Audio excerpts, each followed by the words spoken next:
Assalamualaikum warahmatullahi wabarakatuh. Selamat datang di channel Umar Kasan. Pada video ini kita akan belajar tentang pintu, hubungan tiang kosen dan kepala kosen. Perlu kita ketahui bahwa pintu dan jendela pasti ada di setiap rumah. Karena pintu dan jendela mempunyai banyak fungsi. Mari kita belajar bersama. Apabila ada penjelasan yang Pak Umar tidak jelas ataupun nantinya terjadi kesalahan, silahkan kalian bisa betulkan melalui kolom komentar. Mari kita mulai.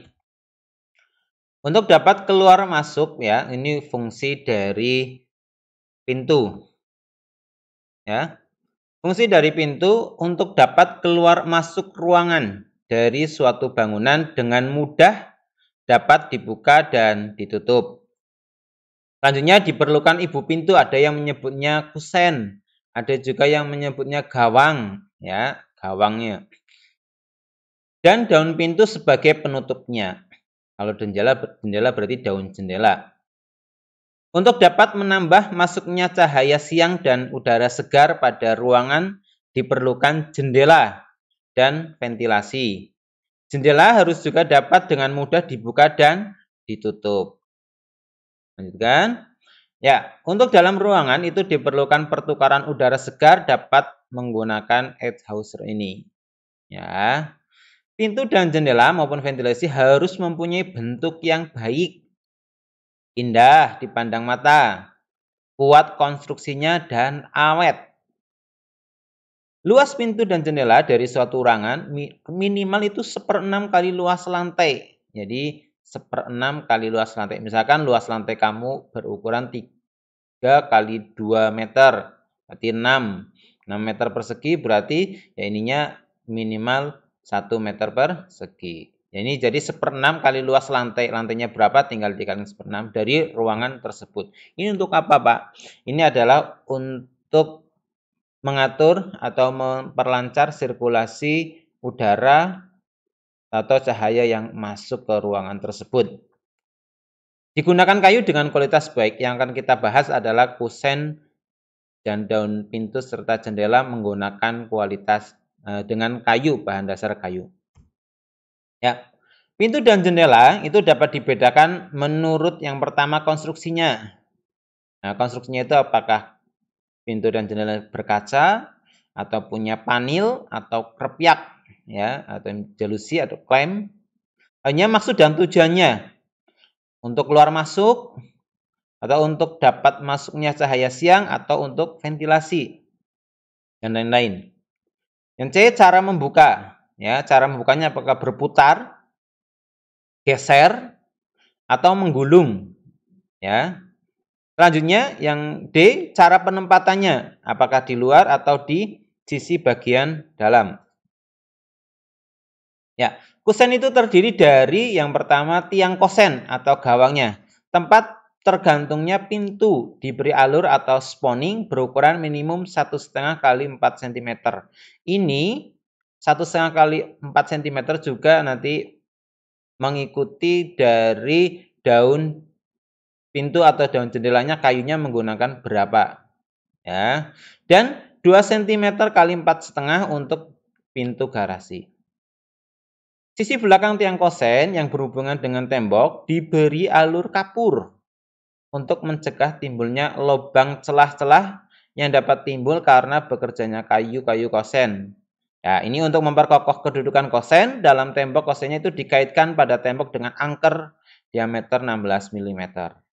Yang dimasukkan ke dalam beton dari campuran itu satunya semen Portland, 1 semen, 2 pasir pasang, dan 3 air kerikil. Jadi 1, 2, 3. Ya, bisa menggunakan pasirnya pasir beton.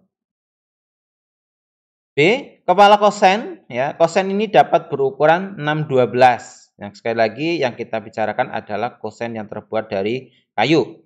Bisa dari 6-12, 8-12 untuk daun pintu rumah dan 10-14 untuk pintu garasi. Ya.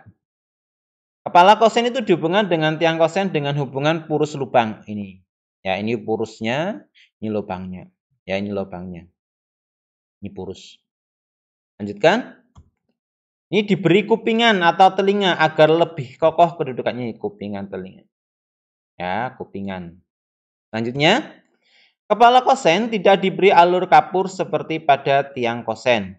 Karena alur kapur akan dapat merupakan kantong yang dapat menampung air dan dapat membusukkan. Jadi di bagian atas itu tidak diberi alur kapur. Di bagian bawah tiang kosen dipasang ompak. Ompak ini sebagai sepatu dari tiang kosen. Nah, ada yang menunjukkan duk ya. Silakan dilihat di bagian bawah, di pintu kalian, di kusen ada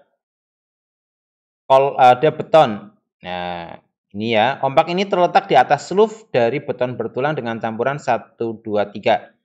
1 semen, 2 pasir, 3 kerikil. Ompak dihubungkan dengan tiang kosen dengan bantuan duk baja.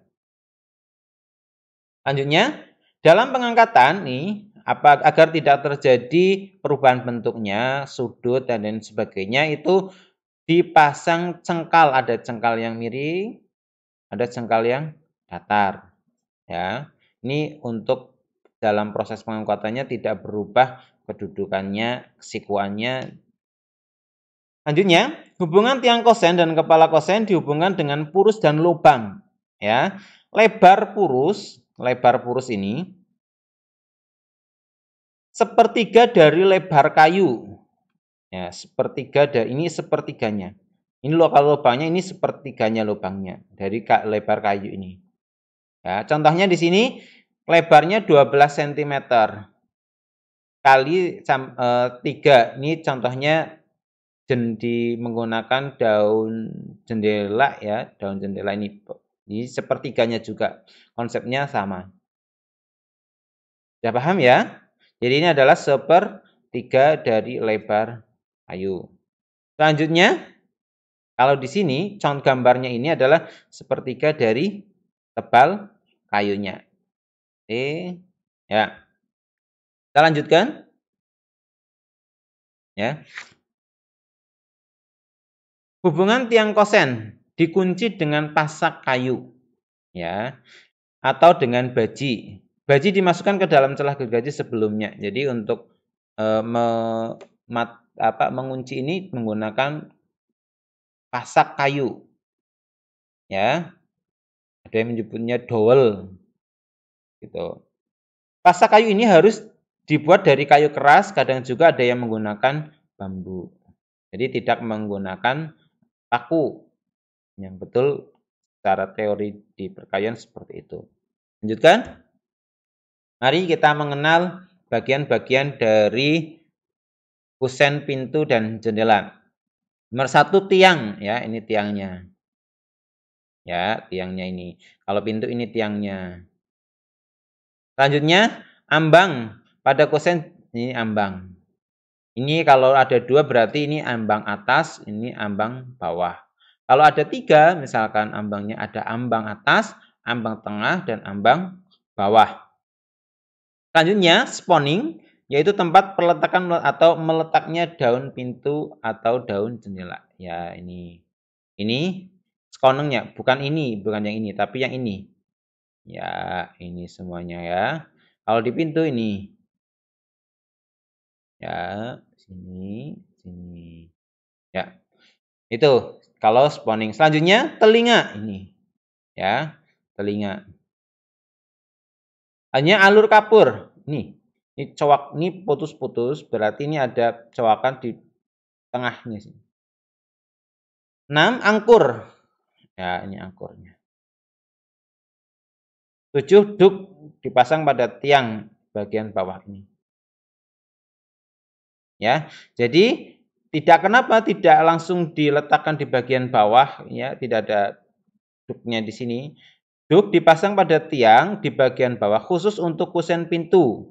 Nah, dari jendela tidak ada. Berfungsi untuk menahan gerakan tiang ke segala arah dan melindungi tiang kayu terhadap resapan air dari lantai ke atas ini. Jadi kalau kita belajar pada saat itu air itu mempunyai daya kapilaritas atau merambat ya. Nah, ini fungsinya untuk mencegah kayu itu air itu naik ke kayu yang akan merugikan kusen tersebut. Ya, ini yang tadi. Hanya kita harus belajar jenis bukaan pintu. Kalian harus belajar macam-macam daun pintu, daun jendela untuk menambah khasanah atau desain kalian agar lebih baik ya. Yang pertama jenis bukaannya bukaan keluar, samping kiri atau kanan jendela ini. Jendela biasa. Seperti ini ya. Ya, biasa seperti ini, ada jendela biasa. Selanjutnya sliding. Jadi bisa ke sini ya, sini. Jadi sliding. Geser, tinggal digeser. Ya. Yang kedua, yang ketiga, awning window seperti ini. Oke. Yang keempat, pivot windows. Ini ya. Jadi ini ada bukaannya tinggal digeser, ada di tengah. Tengahnya. Ya. Jelas ya. Selanjutnya, fixed windows ini ada yang menyebutkan ini kacanya kaca mati udah. Jadi udah tidak, ini untuk memasukkan cahaya dari luar. Ya, kalau kita perhatikan ini kacanya sudah tidak bisa dibuka. Jadi fixed windows. Contoh handle pintunya ini. Ya, kalau rumah kalian yang di depan contoh ada handle dikasih pegangan pintu. Untuk mempermudah membuka dan menutupnya dengan berbagai macam model yang ada. Nah, saat ini sudah sedang tren juga yaitu jendela sudut. Ya, jendela sudut ini kalau kita desain seperti ini, aplikasi di lapangan salah satunya bisa berubah model ya. Modelnya kurang lebih bisa seperti ini untuk diletakkan di sudut. Ya, letakkan di sudut. Oke, mudah-mudahan video ini dapat bermanfaat. Apabila ada kesalahan, silakan dibetulkan di kolom komentar. Terima kasih. Mudah-mudahan bermanfaat. Assalamualaikum warahmatullahi wabarakatuh.